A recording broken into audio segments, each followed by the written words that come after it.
Hey guys, this is Jose Baeza and here's Maria being real, which is cool. So today we're going to talk about relationships, partnerships, and personal. And we're going to talk about what are some of the similarities, but at the same time, what are some of the differences and how can we tell? Entrepreneurship is not always easy. And I know that myself being in the industry for roughly about more than 12 years now, it's been a long journey. Maria, what are some of the challenges that you've had on when it comes to relationships? Well, I think entrepreneurship is a relationship-based business. Like, you need to leverage your network. Your network equals your net worth. You need to build relationships with your clients, other entrepreneurs, other business owners, people who you're going to be working with, and you want to keep those relationships strong, because those are the people that not only are you going to be working with, but those are the people that you're going to exchange services with and be able to leverage in business. And then there's also networking, right? Networking groups and getting invited and bringing value to different aspects of the different groups you're a part of. Like, I was recently invited to do a virtual event with 411 Realty, and I was also invited to be on Unblinded, Heart of the Influence.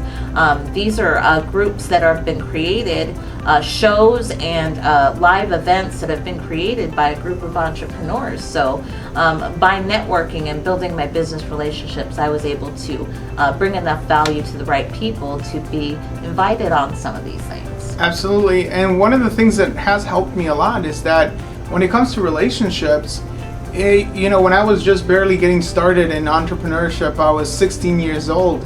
And at 16, I wasn't thinking about relationships or thinking about how am I going to make this into my business. None of that. I was actually focusing more into where am I going to go to college? What am I going to do for a living? I'm getting older. I'm almost 18. Are my parents going to kick me out of the house? Right. There's a lot of things that was going through my mind. And I never thought that I would be learning about relationships in a way where it would help me in my business and also other entrepreneurs, because the biggest challenge that I see entrepreneurs face is really not knowing how to build proper relationships. Because I come across so many different entrepreneurs, and I mentor some of them through a non-for-profit SCORE, and many of them simply don't know how to talk to a lender, how to talk to merchants and other individuals. And here's the thing, little by little everything grows bigger, because one may say that, hey, if I talk to my neighbor, it's not going to make a big difference. But that neighbor may be the difference between you getting in front of the next deal, or perhaps maybe getting in front of another better deal that is introduced through another deal that is introduced. It's like the domino effect. Yep. And the domino effect is so real that we do not know what role we play in the bigger aspect of life. This is so true, Jose. And you know what? Speaking on that, I can tell you a lot of my business has come from relationships I've built, referrals from those relationships that I've built. And also, when I talk to anyone, if they tell me about a problem that I can solve, value I can bring that helps them and also helps me, well, that's a win-win situation, my friend. It's about having the mind and the openness to keep, how can I help this person? And how can me helping this person do for me in business as well? Because if you create win-win situations, if you bring solutions to people's problems, and they're going to remember you for that. And by filling the need, not only do you help that person get to the next level, but you help yourself get to the next level as well. Absolutely. And that's the one thing that I believe in, is being able to provide a lot of value. And one of my mentors would always say, Jose, you are much bigger than you think. And I remember that, because I was like, how is that going to help me? And it's so true, because if I had to really go back when I started, there's so many different individuals that I've touched their lives, but also they've touched mine. The reason why I'm here sitting down with you guys is because at the same time somebody introduced someone that introduced somebody else that introduced someone else into actual entrepreneurship, and they gave me the idea. the reason why I'm here is because when I was still in high school, ready to graduate and pretty much just trying to figure out my life, I really wanted to be a chef. And the thing is, I chose to go to a college that was called the Culinary Institute of America, and it was really expensive. But yet I didn't know that how much money it was going to take. And I remember going to my counselor so confident and pretty much just ready to go and say, you know what, I'm going to this college. And the counselor looked at me and was like, Jose, I don't think you can go because it's really expensive. And I was like, oh, okay, how much is it? When she told me the number, I was like, oh my gosh, I've never, ever imagined that I would pay for something like that. I mean, it's so expensive that back then I just, my mind couldn't wrap itself around that idea of being able to pay that much money to go to college. And so that opened up the idea of how can I make a lot of money, still go ahead and do what I love doing, which was cooking, and back then it was actually eating as well. It goes hand in hand. Absolutely. And I ended up listening to a teacher that said, Jose, if you really want to make a lot of money, you want to be an entrepreneur. And that clicked. That clicked, and that's the moment and the time, the second, the minute that I made a decision to be an entrepreneur. I didn't know what an entrepreneur was, though. To be honest, I actually went online when I got home. Googled it. Google didn't exist. It was AOL. Oh, that's right. They had the little discs, and it was a dial-up. So I ended up. asked Jeeves. Yeah, and I think it was just AOL.com.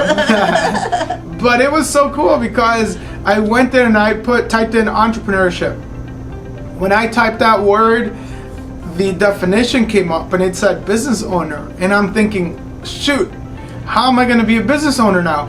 But that led me to the next step, the next domino effect, and that alone was what caught me here.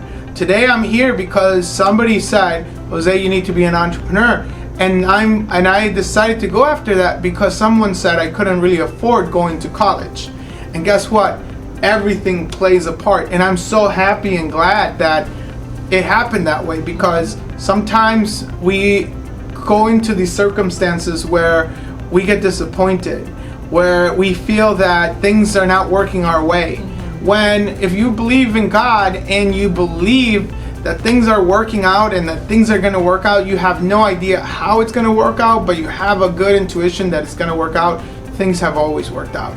And that's one of my books, like Think and Grow Rich. That's one of the first books I read. And that's what got me opened up to entrepreneurship, which actually catapulted me back into some of the things that I've been into. Absolutely. It's a miraculous chain of events that led me to joining Fortune Builders and becoming an affiliate with efunding experts, and then making my way to Chicago to work in the office. I actually moved to Vancouver, Washington, was there looking for work, ended up walking into a church one day, and started going to this church because it happened to be next to the laundromat where I was doing my laundry. And then I met someone there who was a real estate investor. And I asked him, I said, are you hiring? And he's like, bring me your resume. And so I brought my resume, and he looked at it, and he's like, your resume is a little all over the place, but if you want to make money and learn how to do it, give me 30 days of your time. And so he mentored me. And that really opened my eye up of how the interworkings of a real estate investment office works, and what's needed, who you need, what relationships you have to build. And it got my gears turning. And when that mentorship ended, I actually happened to turn on the TV one day, and there was an infomercial for Fortune Builders. And I asked, and they were coming to my town, and I went, and I ended up getting asked to join. And so I made the necessary arrangements to join, and I got into learning real estate and how to become a real estate investor. And then I was first a client before I was an affiliate. And so by leveraging my network within Fortune Builders, I've been able to produce a lot as an affiliate, and even more so as a consultant. And I keep meeting more and more people as I work here as a consultant that help take me to the next level. And I think that if I had not walked into that church that day, none of that would have happened. But it's not only about business relationships and partnerships. Like you and I are business partners, Jose. We're technically a partnership here at efunding expert. But we're also entrepreneurs, and we as people, right, also have personal relationships outside of being entrepreneurs. Right. And I think that a big thing for entrepreneurs is when you're looking at your personal relationships and how they fit in with what you're doing, when you're looking at taking your business to the next level, you want to make sure that your personal relationships are people that are going to help you grow, are people that are going to contribute to what you do, and also want to grow themselves and better themselves as well. Mm-hmm. Wouldn't you say? I would agree with that. And that's the thing. Everything goes together. Everything goes together because, and that's one of the things that I've seen so many of these shows like Gordon Ramsay's Hell's Kitchen, mm-hmm. and some of these other ones where it's like Kitchen Nightmares. Yep. And the thing is that many entrepreneurs sometimes, because of the way that we grew up, whether it be with our as children or how we were raised, sometimes some of those aspects of things like in life, they come back to haunt us when we're older. And as we get older, we basically become a mirror of our parents, a mirror of our environment. One of the things that my mentors would also say is like, Jose, you are a reflection of the 5 people closest to you. Mm-hmm. And that's why I would be very cautious about who I hang out with. I would be very cautious if I would be around. Doesn't mean that I wouldn't have friends, but it would mean that I would be very selective as to who I listen to and who I surround myself, because if I didn't really enjoy being around someone, or maybe perhaps somebody was drinking too much or they were doing drugs too much, I knew for a fact that if I were around those people, I would eventually fall into that trap.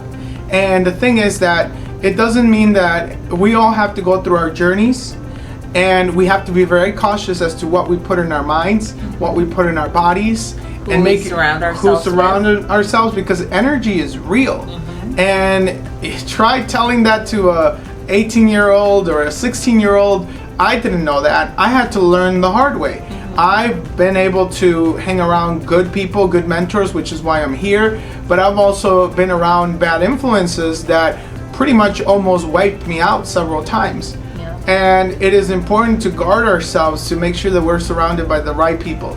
If we're not surrounded by the right people, it doesn't matter how much of a good relationship you have in your business. Eventually, your personal will follow you into your business. That's so true. And another thing that she's a very successful real estate investor. She's actually in my network. I follow her a lot, and I've actually talked to her a few times, and thought about doing some business together. But she makes a very key point. She says this a lot. She says, who you surround yourself with and who you decide to be with, whether that be a spouse, a significant other, can bring one of two things into your world, either value or chaos. And if you're an entrepreneur, you don't want chaos, because that can derail all of your success very, very easily. You want someone who brings genuine value, who wants to be able to build, who wants to be able to take this journey with you. Because if they don't, like my ex-husband, they're going to self-sabotage themselves to the point that they are holding you back. Right, exactly. So hopefully this was useful to you guys. If you guys haven't already done so, make sure to click on the like, subscribe, and make sure to hit the notifications button. And we'll be doing way more videos. We'll be definitely putting out more topics that are more entrepreneurial based, mm-hmm. and that are more geared towards making sure that you guys get the tools you need to succeed in business. And again, this is Jose Baeza and Maria Bruemmer. And we'll talk to you guys soon. Thank you so much for being here.